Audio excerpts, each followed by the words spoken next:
HR1 would reverse the decentralization of the American election process, an essential protection of our liberty and freedom. Today, my purpose is to persuade you to support passing the HR1 for the People Act. As a citizen of the United States, I am interested in this topic, so I researched this issue to provide you with the most up-to-date and accurate information. Whether you are a lawmaker or concerned citizen, the common factor that unites us is our investment in America's future. The choices we make about the HR1 Act today can have a far-reaching effect on our country. After hearing what I have to say, I am confident you will agree that supporting the bill is the best option for America. With that in mind, I will begin with the problem, then explain with some of its causes, and conclude with my solutions. With our roadmap in place, let's begin with the problem. The problem is some people oppose the HR1 for the People Act. For example, many Republican voters oppose the HR1 Act. According to January 22, 2021 survey by dataforprogress.org, a trusted public opinion research organization, shows 30% Republican voters oppose the bill. Right here, I have the survey of voters across party lines support HR1. We have the Democrats, the Independent Third Party, and the Republicans. As you see, the bars are charted by color code.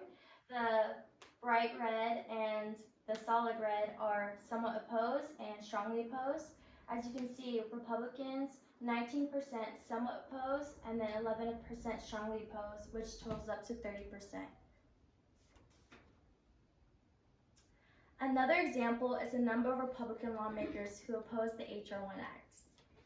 According to the clerk of the U.S. House of Representatives on its official website, clerk.house.gov, 209 Republican lawmakers voted against the HR1 Act. Together, these examples show a significant number of people opposed passing the HR1 Act. With that problem in mind, let's look at its causes. There are two primary reasons some people oppose passing the HR1 Act.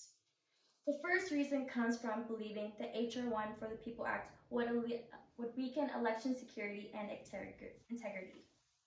According to Sarah Swan, who is a freelance journalist based in Washington, D.C., on her June 16, 2021 article, The Three Main Reasons Conservatives Oppose HR1, published on thefulcrum.us, states that conservatives have raised the alarm over certain provisions in the legislations that they would loosen voting rules and create incentives for fraud. In other words, this could lead to so-called ballot harvesting, in which people could go door to door and solicit votes. However, the HR1 strengthens election security. According to Zoe Lofgren, who is a Democratic member of the United States, on her January 2019 article, HR1 for the People Act, published on childhouse.gov, states that the act ensures security. The bill enhances federal support for voting system security, particularly sealed paper ballots, and influence oversight over election vendors. In other words, the act will provide full election security, making sure ballots are sealed, not having citizens be influenced with money by vendors. Second reason comes from believing that HR1 will curtail the right to free speech and association. According to an undated article, HR1, the For the People Act is a direct attack on free speech and federalism, published on rstreet.org, a nonprofit, nonpartisan public policy research organization. It is through public speech that people can make their views known and can debate with each other. The right to speak freely also involves the right to speak collectively and anonymously.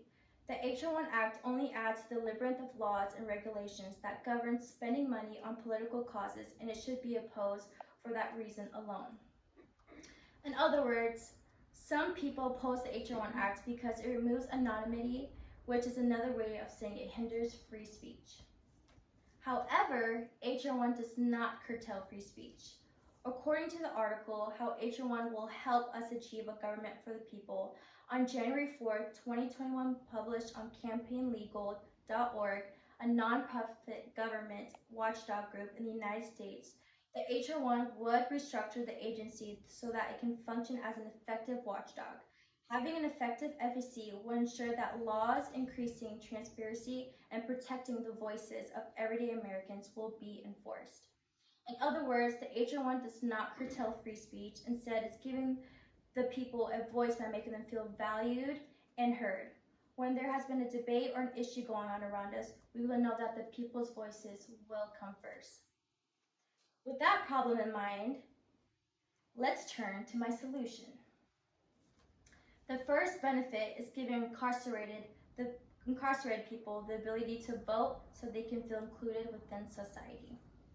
In his March 2019 article, Restoring Rights for Formerly Incarcerated People, published on civilrights.org, a national organization that works to promote and protect the civil and human rights of all people, states that HR1 will restore voting rights for people with felony convictions. In other words, once a person is released from prison, sometimes they feel a disconnection from society. This benefit will give incarcerated people to have value to offer to their community, to be able to stand up for things that they believe in and have a voice in the things that are important in their community. The second benefit is having automatic voter registration so more people can vote, making sure there could be a better future.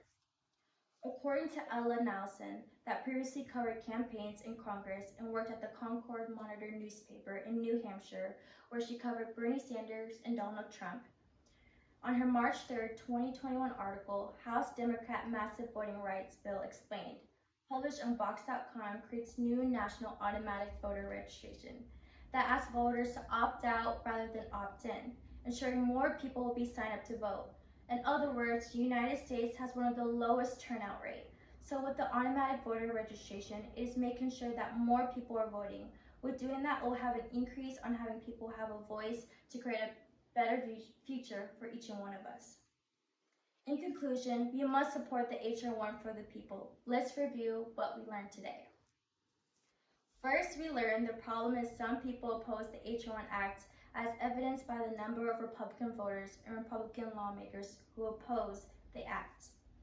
Next, we learned 2 reasons on why people oppose the HR1 Act, to include the beliefs that the bill would weaken election security and integrity and curtail free speech.